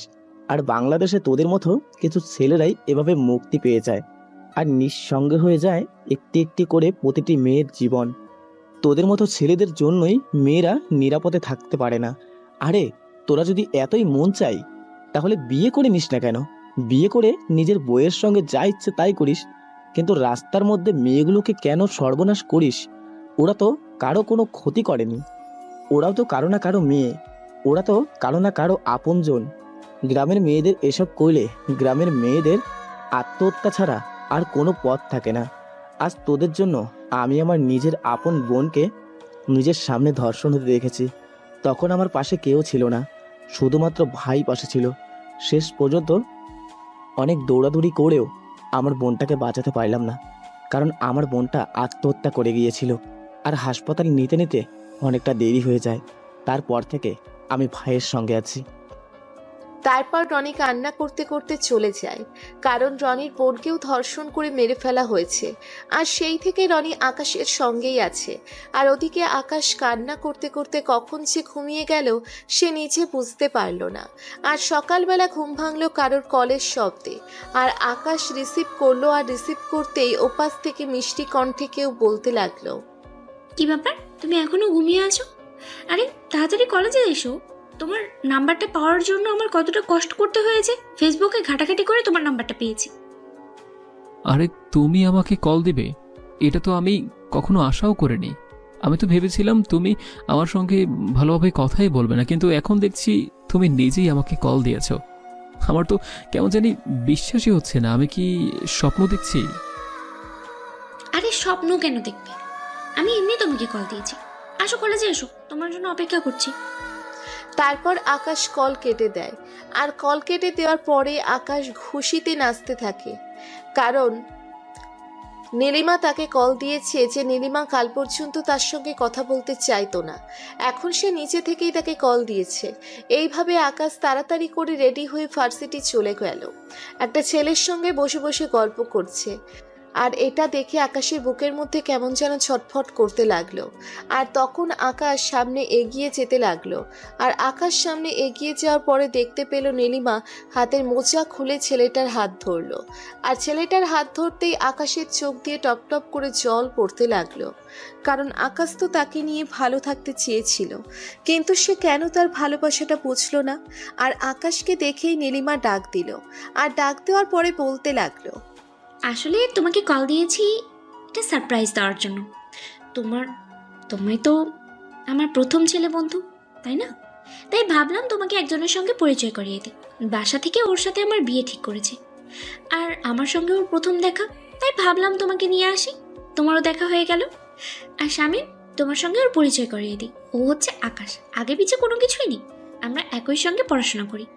আর আকাশ, ওর নাম হচ্ছে স্বামী, বাংলাদেশের টপ বিজনেসম্যানদের মধ্যে টপার। তারপর আকাশ লোকটার সঙ্গে বেশ হাসি খুশি ভাবেই কথা বলল। আর কিছুক্ষণ পরেই লোকটা চলে গেল। আর লোকটা চলে যাওয়ার পরে আকাশ সেখান থেকে চলে আসলো। আর আকাশ ওয়াশরুমে এসে নিজের হাতে খুশি দিতে লাগলো, আর নিজের হাত কেটে ফেললো। আর নিজের হাত কেটে ফেলায় আকাশ চুপচাপ সেখান থেকে চলে আসলো। আর আকাশ এসে একপাশে বসে আছে। আর তখনই নীলিমা তার পাশে এসে বসলো। নীলিমাকে দেখে আকাশ খানিকটা অবাক, কারণ সে ক্লাস দেয় না, আর এখন ক্লাসে নাকি আমার সঙ্গে এসেছে। আর তখন নীলিমা বলতে লাগলো, আরে, তোমার হাত থেকে রক্ত পড়ছে। তুমি তো একটু আগেই দেখলাম ওয়াশরুমে গিয়েছিলে, আর ওয়াশরুমে গিয়ে হাত কেটে ফেললে কিভাবে? আমি তো কোনো কিছুই বুঝতে পারছি না, অনেক রক্ত পড়ছে। চলো তোমাকে ফার্মেসিতে নিয়ে যাই। না, আমার ফার্মেসিতে যাওয়া লাগবে না। আসলে একটু ব্যথা পেয়েছি, এটা এখনই সেরে যাবে, আর রক্ত জমাট বেঁধে যাবে, সমস্যা হবে না। আমি যেটা বলছি তুমি সেটা করবে, চলো। আর দাঁড়াও, আমার ব্যাগের মধ্যে একটা রুমাল আছে, আমি রুমালটা বের করে তোমার হাতে ভালো করে বেঁধে দিই। নীলিমা তার ব্যাগ থেকে রুমালটার বের করে সে পরম যত্নে আকাশের হাতের মধ্যে বেঁধে দিতে লাগলো। আর আকাশ মুগ্ধ দৃষ্টিতে তার মুখের দিকে তাকিয়ে আছে। মনে হচ্ছে যুগ যুগ ধরে যদি তাকে এভাবে দেখে যেত। আকাশে এখন কোনো রকমই মনে হচ্ছে না যে সে ব্যথা পেয়েছে। আকাশের এখন কোনো দিকে খেয়াল নেই, সমস্ত মনোযোগ দিয়ে সে নীলিমাকে দেখে যাচ্ছে। আর নীলিমা বেধক দেওয়ার পরে আকাশকে নিয়ে ফার্মেসিতে যেতে লাগলো। আর তখন আকাশ বলতে লাগলো, আরে আমি এখন কোথাও যেতে পারবো না, তুমি কি আমার সঙ্গে কিছুক্ষণ বসে থাকবে?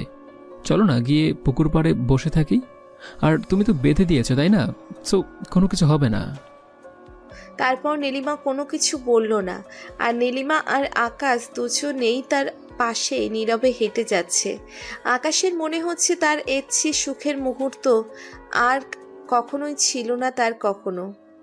আকাশের খুব ইচ্ছে হচ্ছে নীলিমার হাত ধরার, কিন্তু সেটা তো এখন না, তাই সে কোনো কিছু মনে করলো না। আর কিছুক্ষণ পর পুকুর পাড়ে এসে দুজনে বসে পড়লো।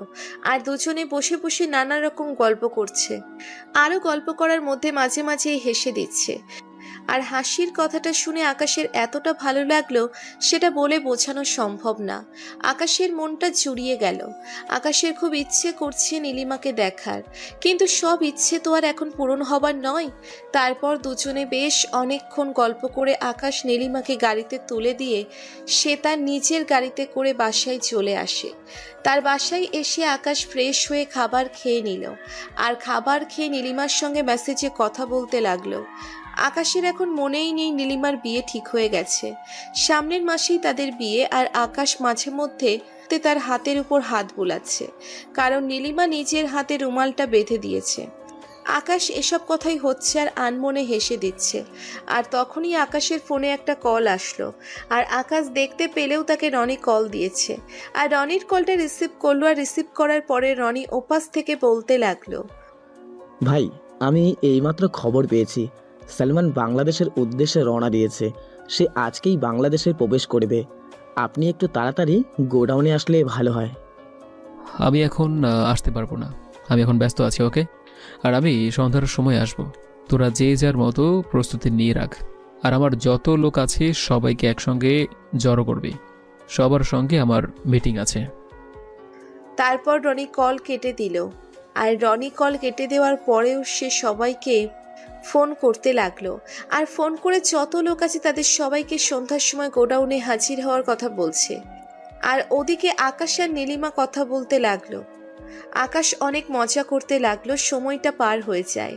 সন্ধ্যার সময় আকাশ বের হলো বাসা থেকে, রেডি হয়ে চলে আসলো, আর গোডাউনে এসে সে চেয়ারে বসলো, আর সবাই তার সামনে দাঁড়িয়ে আছে।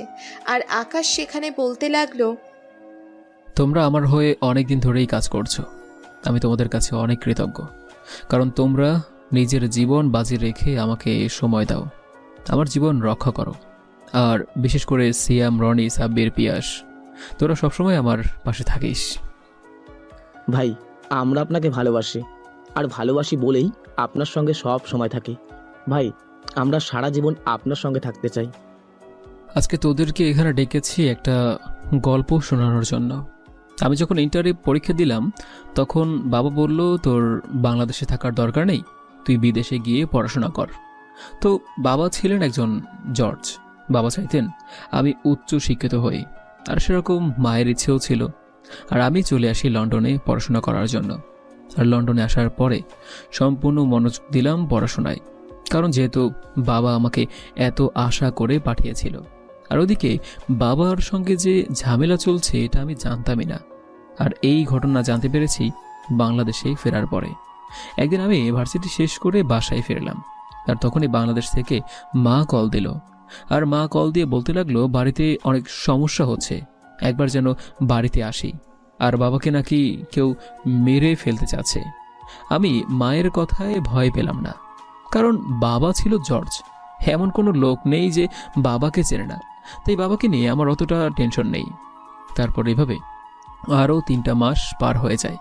আর 3 মাস পরে হঠাৎ করে একদিন শুনতে পেলাম আমার বাবা মাকে কে যেন খুন করেছে। আর তাড়াতাড়ি করে আমি বাংলাদেশে ফিরে শুনলাম আমার বাবা মাকে সালমান নামে একজন খুন করেছে। আর আমি বাবার কিছু কাছের লোকদের কাছ থেকে জানতে পারলাম যে সালমান নাকি ছিল শীর্ষ সন্ত্রাসী, আর তার ফাঁসির অর্ডার দিয়েছিল আমার বাবা। আমার বাবাকে অনেকবারই কন্ট্রোল করার চেষ্টা করেছিল যেন বাবা তাকে ফাঁসিটা না দেয়। বাবাকে অনেক টাকা দিতেও চেয়েছিল, কিন্তু বাবা সেটার মধ্যে রাজি হয়নি। বাবা তার দায়িত্ব পালন করে গিয়েছেন, আর এটার জন্যই সালমান আমার পুরো পরিবারকে শেষ করে দেয়। এমনকি আমার বাড়ির চাকরকেও রেহাই দেয়নি। রহিম চাচা আমাদের বাসায় কাজ করত, উনি অনেক ভালো লোক ছিল, আমাকে অনেক আদরও করত, কিন্তু ওনাকেও রায় দেয়নি। আর এসব দেখার পরে আমি সিদ্ধান্ত নিলাম যে আমি আবার লন্ডনে ফিরে যাব। বাবা মায়ের প্রতিশোধ না নিয়ে লন্ডনে ফিরে যাব কাপুরুষের মতো। এটা মোটামুটি সবাই আমাকে বলেছে যে তুমি নিজেকে কিছু করো, তুমি নিজে পুলিশে জয়েন করো, তাহলে তোমার বাবার প্রতিশোধ নিতে পারবে। কিন্তু আমি চেয়েছিলাম অন্যভাবে, কারণ যেহেতু অনেক বড় সন্ত্রাসী, তার সঙ্গে আমি এভাবে কখনো পারবো না। তারপর লন্ডনে আসলাম। আল্লাহর দোয়ায় আসার পরে নিজেকে বোঝাতে লাগলাম যেভাবে পারলাম, আর বাবার নামে যা ছিল সবগুলো দিয়ে আমি আমার মতো জীবন চালাতে লাগলাম। আর এরপরেই আমি আজকে এই পর্যন্ত আসতে পেরেছি। আরও পরে এটাও জানতে পারি যে খুন করার সময় একটা মেয়ে ছিল, মেয়েটা আমার মাকে ধরেছে। আর এটা আমি সিসি ক্যামেরা ট্রাই করে দেখেছি, আর সিসি ক্যামেরাটা ওরা ভেঙে দিয়েছিল। কিন্তু যতটুকু দেখতে পেরেছি ততটুকুই বুঝতে পারলাম এখানে মেয়ে ছিল, কারণ স্পষ্ট বোঝা যাচ্ছিল। আর এর জন্যই ওরা ক্যামেরাটা ভেঙে ফেলে। আমার ভিতরে কখনো শান্তি নেই, তবে একজনকে দেখলে সব কিছু ভুলে যেতে ইচ্ছে করে, আর সেটা হলো নীলিমা। ভাই, আমরা আপনার কাছ থেকে কতদিন ধরে আপনার লুকোনো কষ্টটা বলতে বলেছিলাম, কিন্তু আপনি বলেননি। আপনার ভেতরে যে এতটা কষ্ট সেটা আমরা আসলেই এতটা জানতাম না। আপনি সত্যি আমাদের জন্য অনেক কিছু করেছেন। আপনি না থাকলে আমরা যে কোথায় থাকতাম সেটা আমরা নিজেরাও জানি না ভাই। আমি যদি মারা যাই তাহলে তোরা নতুন করে কোনো কিছু করিস, আর কখনো এসব মাফিয়ার মধ্যে জীবন চালাবে না। এটার মধ্যে টাকা আছে কিন্তু শান্তি নেই। জীবনের মতো চালাবি, সংসার করবি মন দিয়ে, ঠিক আছে? আর আমি আমার বাবা মার প্রতিশোধ নিয়েই ছাড়ব। আমি সালমানকে ছাড়ব না, আমার দেহে এক ফোঁটা রক্ত থাকতে।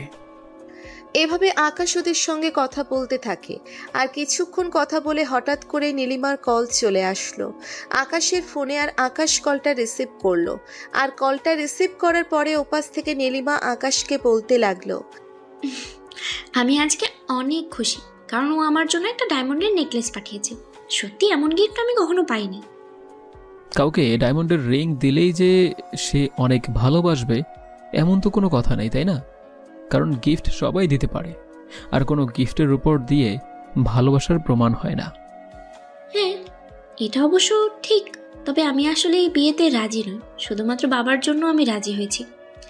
ছেলেটার সঙ্গে কথা বলি, আমি চাই এমন একটা মানুষ যে আমার জন্য পাগলামি করবে, আমার জন্য নীরবে কান্না করবে, সে আমাকে অনেক ভালোবাসবে, আমাকে হারানোর ভয় করবে। ঠিক এরকম একটা মানুষ চাই। তুমি এখনো জানো না যে তোমার মন কি চায়। তোমার মন কি চায় তুমি যদি সেটা বুঝতে পারতে, তাহলে এই ছেলেটার সঙ্গে তুমি কথা বলতে না। কিন্তু এখানে আমার কি করার আছে? আমি তো আর পরিবারের বিরুদ্ধে যেয়ে কথা বলতে পারবো না, তাই না? আমাকে তো তাদের সঙ্গে মেনে নিতেই হবে। তারপর এভাবে আকাশ আর নীলিমা অনেক কথা বলতে থাকে। আর অনেক কথা বলে আকাশ কলটা কেটে দেয়। আর কলটা কেটে দেওয়ার পরে আকাশ ওদের সঙ্গে আবার আলোচনা করতে লাগলো। আর আলোচনা শেষ করে আকাশ মন্ত্রীকে কল দিল। আর কিছুক্ষণ পর মন্ত্রী কল রিসিভ করলো। আর ওপাশ থেকে মন্ত্রী বলতে লাগলো, কি ব্যাপার, আজ আমাকে আকাশ চৌধুরী কল দিয়েছে? এমন কিছু করিনি যে আমাকে কল দিয়েছে আকাশ, হঠাৎ কেন দিল? আচ্ছা, আমি আপনাকে যে কারণে ফোন দিয়েছি, আপনি এখনই আমার গোডাউনে চলে আসুন। আপনার সঙ্গে আমার কিছু দরকারি কথাবার্তা রয়েছে। ওকে, তাড়াতাড়ি আসেন। তারপর আকাশ কল কেটে দেয়।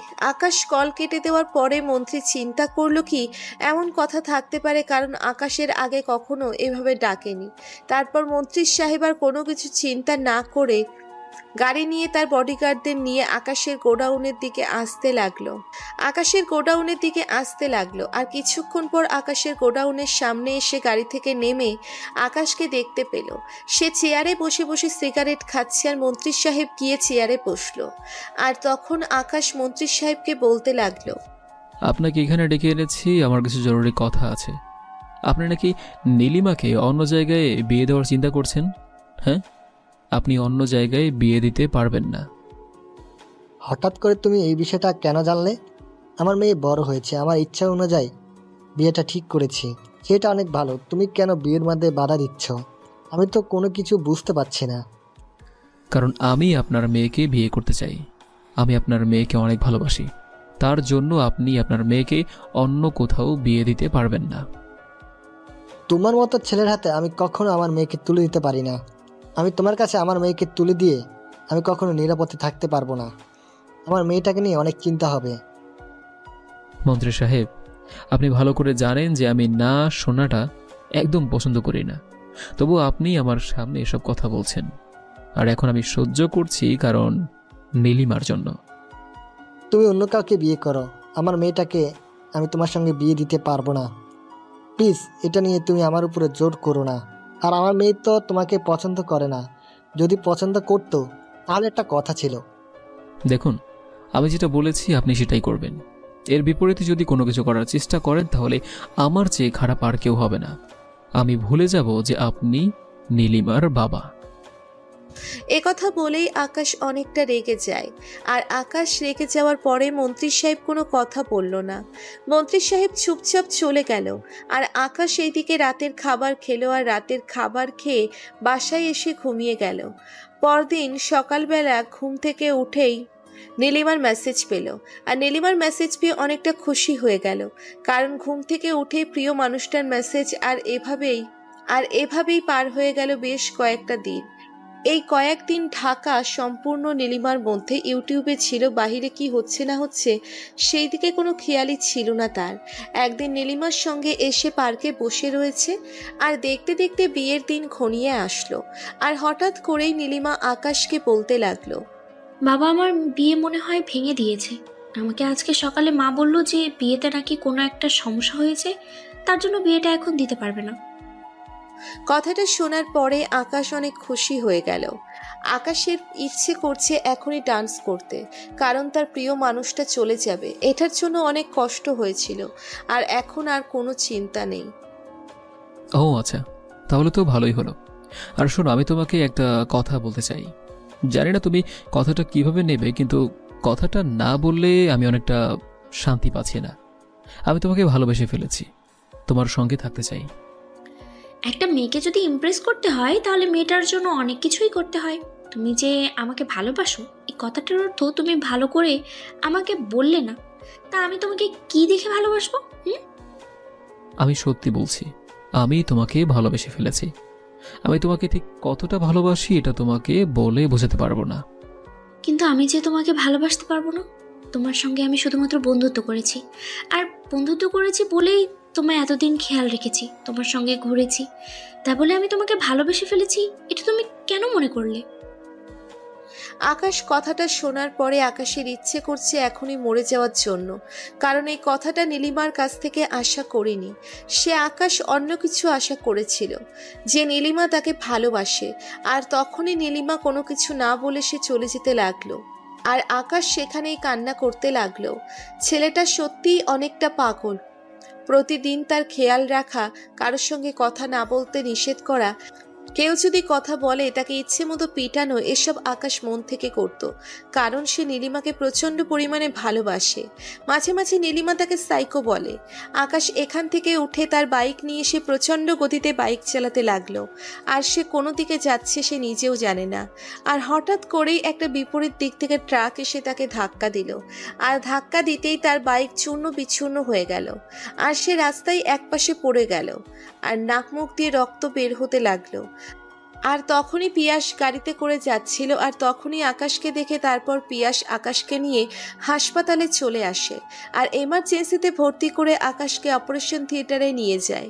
সবাইকে জানিয়ে দিল যে ভাই অ্যাক্সিডেন্ট করেছে। তারপর সবাই চলে আসলো, আর সবাই এসে অপারেশন থিয়েটারের সামনে দাঁড়িয়ে আছে। আর তখন রনি নীলিমার নাম্বার নিয়ে নীলিমাকে কল দেয়, আর কল দেওয়ার পরে রনি বলল, ভাবি, আপনার সঙ্গে আমার কিছু কথা আছে। আপনি কি আমার কথাগুলো শুনবেন? এখন আপনি কি ফ্রি আছেন? আর ফ্রি না থাকলেও আমার কথাগুলো আপনার শুনতে হবে। ওয়েট, আপনি আমার নাম্বার কিভাবে পেয়েছেন? আর কি আপনার ভাবি? আমি তো কোনো কিছুতেই বুঝতে পারছি না। আর বলুন কি কথা, আর আপনি কে? আমি আকাশের ছোট ভাই। আমাকে আপনার চিনতে হবে না। আপনি যে আকাশকে চিনেন সেই আকাশ আসলে সাধারণ মানুষ নয়। এই আকাশ হলো তার রকস্টার মাফিয়া, যার কথা সবাই জানে, সবাই শোনে। আসলে ভাই আপনাকে অনেক দিন ধরে পছন্দ করে। আমি নিজেও তা দেখেছি। আপনার বোরকা পড়া ছবি নিয়ে রাতের বেলায় বুকের মধ্যে নিয়ে ঘুমায়, আর ছবিটার সঙ্গে একা একা কথা বলে। সত্যি ভাই আপনাকে অনেক ভালোবাসে। আর ভাই একটু আগেই বাইক অ্যাক্সিডেন্ট করেছে, এখনও অপারেশন থিয়েটারে। ওনার যদি কোনো কিছু হয়ে যায় আমরা আপনাকে ক্ষমা করব না, কারণ এই ভাই একদিনে তৈরি হয়নি। ও ভাই অনেক কষ্টে তৈরি হয়েছে। শেষ পর্যন্ত আমার সঙ্গে একটা মাফিয়া কিং এর সম্পর্ক হলো, এটা আমি কি করে করতে পারলাম? আর মাফিয়া কিং তো ভালো নয়, তার মানে কি আকাশ এরকম? তারপর রনি আকাশের ছোটবেলা থেকে এই পর্যন্ত সব ঘটনা খুলে বলে, আর সব ঘটনা শোনার পরে নীলিমা কান্না করতে লাগলো। আকাশের জন্য সত্যিই আকাশ তাকে অনেক ভালোবাসে, এই জন্যই আকাশ তার সঙ্গে এতটাও পাগলামি করত। একটু দেখার জন্য ভার্সিটিতে তাড়াতাড়ি আসতো, আর লুকিয়ে লুকিয়ে তাকে দেখতো। আর এভাবে আকাশ সুস্থ হতে পার হয়ে গেল কয়েকদিন। নীলিমা এখন আকাশের শূন্যতা বুঝতে পেরেছে। আকাশকে সেই এখন ভালোবাসতে শুরু করে দিয়েছে। তার মাকেও নীলিমার সবকিছু খুলে বলেছে। আকাশ সুস্থ হওয়ার পরে নীলিমার সঙ্গে একটা দিন বসে বসে গল্প করছিল, আর তখনই হঠাৎ করে কোথা থেকে যেন গুলি করতে লাগলো আকাশ। তাড়াতাড়ি করে নীলিমাকে সাইডে পাঠিয়ে সেও গুলি করতে লাগলো, ঠিক যেমনটা কমান্ডোর স্টাইলে। আর ওরা শেষ পর্যন্ত পালিয়ে গেল। আকাশের সঙ্গে না পেরে আর হঠাৎ করে দেখে নীলিমা সেখানে নেই। নীলিমাকে আশেপাশে খুঁজতে লাগলো, আর তখনই হঠাৎ করে আকাশের ফোনে একটা কল আসলো। আকাশ কলটা রিসিভ করলো, আর ওপাশ থেকে আকাশকে কেউ একজন বলতে লাগলো, কি রে, তুই নাকি আমাকে খুঁজে চলছিস? এতদিন তোর সঙ্গে আমি কেন কিছু করিনি জানিস? কারণ এতদিনে আমি আমার লোকগুলোকে গুছিয়েছি, এই জন্য আমি চুপচাপ ছিলাম। আর এখন আমার পায়ের তলার মাটি শক্ত হয়ে গেছে। এখন আয়, তোর চোখের সামনে থেকে তোর জানে জিগার নীলিমাকে তুলে নিয়ে আসলাম। সবাইকে খেয়াল রাখতে হবে না? এখন তো আমার ছেলেরা তাকে ছিঁড়ে ছিঁড়ে খাবে। কুত্তার বাচ্চা নীলিমার যদি কোনো কিছু ক্ষতি করিস তাহলে তোকে কি করব সেটা আমি নিজেও জানি না। কোথায় আসতে হবে আমি সেখানেই আসব। তোর সঙ্গে আমার হিসাব নিকাশ বাকি আছে, এখানে অন্য কাউকে তুলে আনবি না। তোকে যদি আমি সেদিন তোদের বাসায় পেতাম তাহলে সেখানেই তোকে মেরে রাখতাম। শুধুমাত্র তুই বিদেশে ছিলি বলে বেঁচে গিয়েছিস, না হলে পুরো পরিবারকে আমি নিঃস্ব করে দিতাম। আমি তোকে মেরে না ফেলে অনেক বড় ভুল করে ফেলেছি। তুই দেশে আসার পরেও যদি আমি তোকে মেরে ফেলতাম তাহলে আজকে আমার এই দিন দেখতে হতো না। তুই আমার অনেক ক্ষতি করেছিস, আমার সকল সাইড বন্ধ করে দিয়েছিস। ওরা আমার সঙ্গে আর যোগাযোগ রাখছে না, আমাকে ওদের দল থেকে বের করে দিয়েছে। শুধুমাত্র তোর জন্য আমার এতদিনের স্বপ্ন নষ্ট হয়ে গেছে। আমি তোকে তিলে তিলে মারতে চেয়েছিলাম, তার জন্যই আমি এই দিনটার জন্য অপেক্ষা করছি। প্লিজ তুই নীলিমাকে কোনো কিছু করিস না।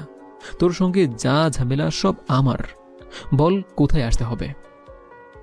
তারপর সালমান তার ঠিকানা বলে কল কেটে দিল। আর কল কেটে দেওয়ার পরে আকাশ ফোন দিয়ে সবাইকে সবটা বলে, আর সবাই তাড়াতাড়ি করে চলে আসে আকাশের কাছে। আর আকাশ সবাইকে প্ল্যান মতো পাঠিয়ে দেয়, আর আকাশের একটা গাড়িতে করে সেই ঠিকানায় যেতে লাগলো। আর কিছুক্ষণ পরে সেই জায়গায় পৌঁছে গেল। আর পৌঁছে যেতেই গাড়ি থেকে নামলো, আর নেমে একা একা যেতে লাগলো। আর তখনই কয়েকটা ছেলে এসে আকাশকে ধরে নিয়ে গেল ভিতরে, আর একটা পুরনো জমিদার বাড়ির সামনে নিয়ে আসলো। আর ভেতরে নিয়ে গিয়ে আকাশকে দাঁড় করালো। আর তখন আকাশ দেখতে পায় সালমান নীলিমাকে থাপ্পড় দিয়েছে। নীলিমার গাল লাল হয়ে আছে। আকাশও নীলিমাকেই প্রথম দেখলো। সবসময় নীলিমা হিজাব পরে থাকতো, কখনো দেখা হয়ে ওঠেনি, তবে দূর থেকে আবছা আবছা দেখেছিল। কিন্তু আজকে প্রথম দেখেছে ভালো করে। তারপর সালমান বলতে লাগলো, তুই আমার সকল ব্যবসা নষ্ট করে দিয়েছিস। আমি এখন পুরো পথের ফকির হয়ে গেছি। তোকে মেরে আমি আমার জীবনের স্বাদ পূরণ করব।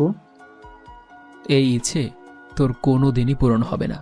যে পর্যন্ত আমার দেহে এক ফোঁটা রক্ত থাকবে কিংবা শ্বাস প্রশ্বাস চলবে, সেই পর্যন্ত আমি তোকে রেহাই দিচ্ছি না। আমি আমার বাবা মায়ের প্রতিশোধ নেওয়ার জন্যই রকস্টার হয়ে গেছি। আরে শোন, সেদিন তোর বাবাকে আর মাকে আমি নিজের হাতে মেরেছি, আর তোর মাকেও আমি ধর্ষণ করেছি তোর বাবার সামনে। তারপর তোর বাবাকে বুকের মধ্যে কুপিয়েছি। আমি হলাম সেই লোক। আমি কতটা খারাপ এটা তুই জানিস না, কিন্তু তুই আমার হয়ে কাজ করতে রিয়া মেয়েটাকে মেরেছিস, ও আমার কতটা উপকার করতো এটা আমি একমাত্র জানি। তখনই এই কথাটা শুনে আকাশ সালমানকে মারতে চায়, কিন্তু মারতে পারল না। আর তখন পেছন থেকে কয়েকজন এসেই আকাশকে ধরে ফেলল। আর আকাশ ছোটাছুটি করার চেষ্টা করছে, কিন্তু সে ব্যর্থ হচ্ছে। আর তখনই কয়েকজন এসে তাকে মারতে লাগলো।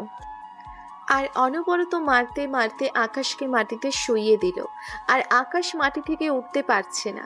আর তখনই বৃষ্টির মতো কে যেন গুলি করতে লাগলো। চারপাশ থেকে গোলাগুলিতে অনেক লোক মারা যেতে লাগলো সালমানদের। আর তখনই আকাশ কষ্ট করে উঠে নীলিমার কাছে আসে। আর নীলিমার কাছে আসার পর বাঁধন খুলে দেয়। আর বাঁধন খুলে দেওয়ার পরেই নীলিমা আকাশকে শক্ত করে জড়িয়ে ধরে অনবরত চুমু দিতে থাকে। আর আকাশও জড়িয়ে ধরে, তার কপালে চুমু এঁকে দেয়। আর তখন নীলিমা আকাশকে বলতে লাগলো, আকাশ, আমি তোমাকে অনেক ভালোবেসে ফেলেছি। আমি তোমাকে ছাড়া কখনো বাঁচতে পারবো না। বিশ্বাস করো, আমি তোমার শূন্যতা অনুভব করতে পারছি। আমি শুধু তোমাকেই চাই। আমি আর অন্য কিচ্ছু চাই না। তুমি আমার জন্য না হয় সেফ থাকবে। হ্যাঁ, আমি তোমার জন্য সেফ থাকবো। তুমি এখন এখান থেকে যাও, নাহলে ওরা তোমাকে গুলি করে দেবে। আমি আমার প্রতিশোধ নিয়ে তারপর তোমার কাছে ফিরব। তখনই নীলিমা তাকে আরো শক্ত করে জড়িয়ে ধরে। নীলিমা কোনোভাবেই ছাড়ছে না, কিন্তু আকাশও এভাবে দাঁড়িয়ে থাকতে পারছে না, কারণ আকাশের ওদের সঙ্গে লড়াই করতে হবে। তারপর আকাশ নীলিমাকে এক হাত দিয়ে শক্ত করে জড়িয়ে ধরে। অন্য হাত দিয়ে গুলি করতে লাগলো, আর নীলিমা ভয়ে চুপসে গেল। তারপর আকাশ নীলিমাকে কোলে তুলে নিয়ে সে গাড়িতে বসালো, আর গাড়িতে বসাতে আরো শক্ত করে জড়িয়ে ধরে কানের কাছে এসে ফিসফিস করে বলল, তুমি ওখানে যেও না, তোমার কোনো কিছু হয়ে গেলে আমি কি করে বাঁচবো? আমার কাছে থাকো, আমার ভালো লাগছে না, আমার অনেক ভয় করছে, এখান থেকে নিয়ে চলো তোমার কাছে প্লিজ।